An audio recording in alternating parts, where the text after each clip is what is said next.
मेरी उम्र 22 साल है और मैं एक प्लास्टिक फैक्ट्री में काम करती हूँ। मेरी ड्यूटी का टाइम सुबह 9 बजे से शाम 6 बजे का है।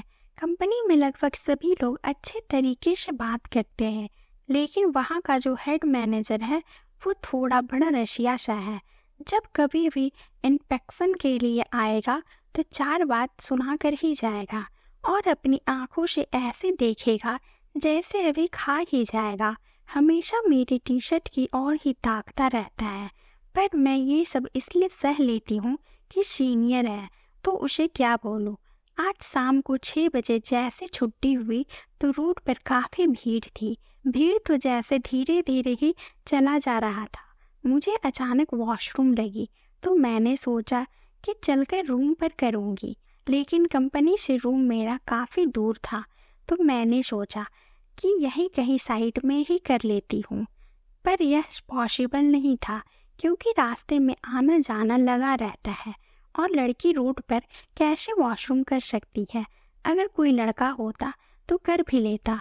एक कंपनी के आगे टी पॉइंट पर एक सुलभ शौचालय बना था। मैंने सोचा कि जाकर वॉशरूम कर लेती हूँ और मैं सुलभ शौचालय की ओर बढ़ी। उसमें 2 वॉशरूम बने थे। एक पे कुछ लिखा था, दूसरे पर भी कुछ लिखा था, लेकिन शायद काफी दिन का लिखा हुआ था इसलिए वो मिट गया और मुझे तेजी से वॉशरूम लगी थी तो मैं बिना देखे आगे बढ़ गई।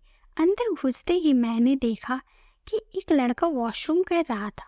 मैं घबरा गई और तुरंत बाहर आ गई। इतने में वो लड़का भी बाहर आ गया। बोला, मैडम, अरे आप तो जेंट्स टॉयलेट में ही घुस रही थी। मैंने उसे सॉरी बोला और साइड वाले में चली गई। थोड़ी देर बाद वॉशरूम करके वापस आई तो वह लड़का भी वहीं पर खड़ा था। मैंने उसको एक बार नजरों से देखा और अपनी रूम की ओर चल दी। मैं धीरे धीरे एक कदमों से चली जा रही थी। करीब 200 मीटर दूर जाकर मैंने पीछे मुड़कर देखा तो वो लड़का ठीक मेरे पीछे पीछे आ रहा था और अब मुझे बड़ा अजीब लगा, लेकिन मैंने उसको कुछ नहीं बोला। मैंने सोचा शायद वो भी उसी रास्ते पर जा रहा हो, उसी रास्ते में उसका भी रूम होगा। लेकिन मैं जैसे ही अपने कमरे की तरफ मुड़ी तो अभी भी मेरे पीछे ही था। मैंने उसकी तरफ मुड़ते हुए बोली, तुम मेरे पीछे पीछे क्यों हो रहे हो?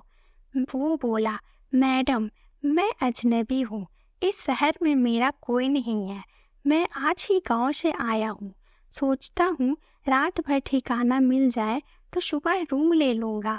अब मेरे मन में अनेकों ख्याल आ रहे थे कि एक अजनबी लड़के को मैं कैसे अपने कमरे में रखूं, तो मैंने मना कर दिया। 2 सेकेंड के बाद वो लड़का रिक्वेस्ट करने लगा। मैं तो इंसानियत के नाते ठीक है बोलकर उसको पीछे आने दिया और वो मेरे रूम तक आ गया। मैंने रूम का गेट खोला और अंदर घुस गई। उससे बोली, अंदर आ जाओ। उसको मैंने एक छोटा सा स्टूल देकर उस पर बैठा दिया और खुद वॉशरूम फ्रेश होने चली गई। 2 मिनट बाद जैसे मैं वापस आई तो बैठे बैठे वो लड़का कुछ सोच रहा था। आज पहली बार मैं इंसानियत पर भरोसा करके उसको अपने रूम पर लाई थी, पर डर भी था कि कोई चोर बदमाश ना हो। फिर मैंने सोचा, चलो कोई नहीं, जो होगा सो होगा, अब देखा जाएगा। मैं झट से 2 जनों का खाना बनाया और उसको भी खिला दिया और मैं भी खा लिया। इतने में बहुत जोर बारिश आ गई तो मैं सोची इसको छत पर भेजूंगी सोने के लिए तो ये भीग जाएगा, इसलिए इसको अंदर ही सुला देती हूँ। और मैं उसको बोली, तुम चटाई लेकर उस कोने में लेट जाओ, और मैं खुद बेड पर लेट गई।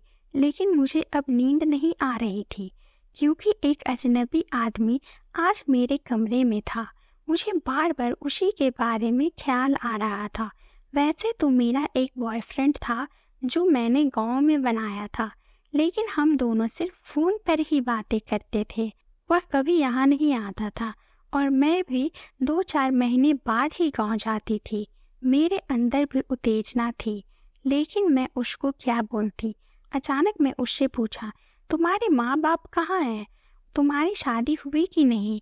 तो बोला कि घर के हालात कुछ ठीक नहीं थे तो मैं यहाँ काम करने आया हूँ और जिसके पास आया हूँ वह अब फोन नहीं उठा रहा। मैं समझ गई कि वो विपत्ति का मारा है। अब मुझको उस पर भरोसा हो गया था, तो मैंने फ्रिज से निकालकर कोल्ड ड्रिंक 2 गिलास में डाला और एक उसको दिया और एक मैंने पिया। फिर मेरे मन में अचानक उसके प्रति प्रेम भाव बढ़ने लगे। मैं सोची, नौजवान है और मैं भी नौजवान हूँ, इसी से प्यार भरी बातें करती हूँ। रात के 11 बज रहे थे, लेकिन मुझे नींद नहीं आ रही थी। मैंने एक बार नीचे जाकर देखा तो वो चटाई पर अभी भी जाग रहा था। मैंने उससे पूछा कि क्या हुआ, तुम क्यों नहीं सो रहे हो? तो बोला, कल के बारे में सोच रहा हूँ, कहाँ जाऊँगा, कहाँ रहूँगा।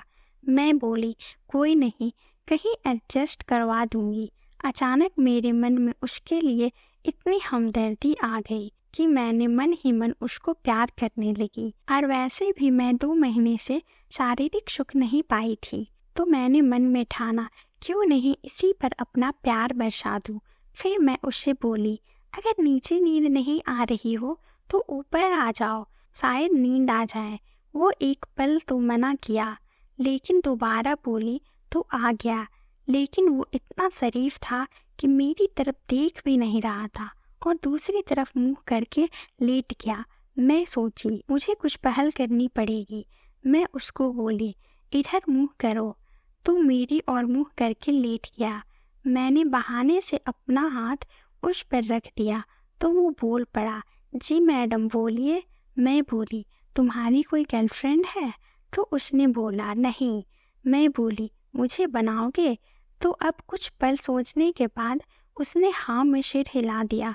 मैं खुश हो गई और फिर उससे चिपक गई। फिर उसने मेरे हाथ पर एक छोटा सा चुंबन दे डाला। फिर मैं उससे कुछ हरकतें करवाने लगी और मैं खुद भी धीरे धीरे हरकतें करने लगी। और फिर वो मुझे मेरे पैरों से सर की ओर हर जगह चूमने लगा और साथ ही हर अंग को अपने हाथों से तोल मोल करने लगा।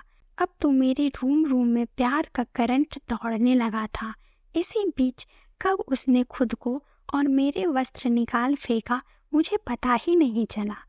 और पता चलता भी कैसे, मैं तो खो चुकी थी उसके हर एक छुअन से। फिर वो मेरे होठों पर चूमने लगा और एक हाथ से मेरे एक अंग को सहराने लगा। हम दोनों एक दूसरे पर बिल्कुल खो चुके थे। दोनों को एक दूसरे का साथ काफ़ी मज़ा आ रहा था। ये वो मज़ा था जिसे मैं बोलकर बयां नहीं कर सकती। ये तो आपको तब ही पता चलेगा जब आप किसी के साथ हद से ज़्यादा गुजरेंगे। अब हम दोनों का प्यार बढ़ता गया और उस चरम सीमा तक पहुंच गया जहां इस मज़े का आखिरी पल होता है। वो बिल्कुल पागलों की तरह मेरे ऊपर आकर सीधा निशाना लगा दिया और कुछ सेकंड के बाद ही पूरा बिस्तर हिलने लगा था, मानो जैसे कोई भूकंप आ गया हो। मुझे बड़ा आनंद मिल रहा था और उसे भी। यह सब कुछ देर तक चलता रहा। हम दोनों के बीच सब कुछ हो चुका था। एक अजनबी से ऐसा प्यार पाकर मैं धन्य हो गई। उसके बाद मेरे माथे पर एक हसीन चुंबन दिया और सॉरी बोलकर नीचे लेट गया। मैं तो उसकी फैन हो गई थी। इतना सीधा लड़का मैंने अपने जीवन में कभी नहीं देखा था। उसकी दरिया दिली और उसका प्यार सोचकर मैं ना जाने कब सो गई, मुझे पता ही नहीं चला। सुबह हुई तो मैंने फैसला किया, इसको अपने ही रूम में रखूंगी और इसके साथ प्यार करूंगी ताकि हर रोज मेरी रातें ये हसीन कर सके। अब तो हम दोनों रोज रात में साथ में सोते और प्यार का वो खेल खेलते जो हर एक नौजवान खेलना चाहते हैं।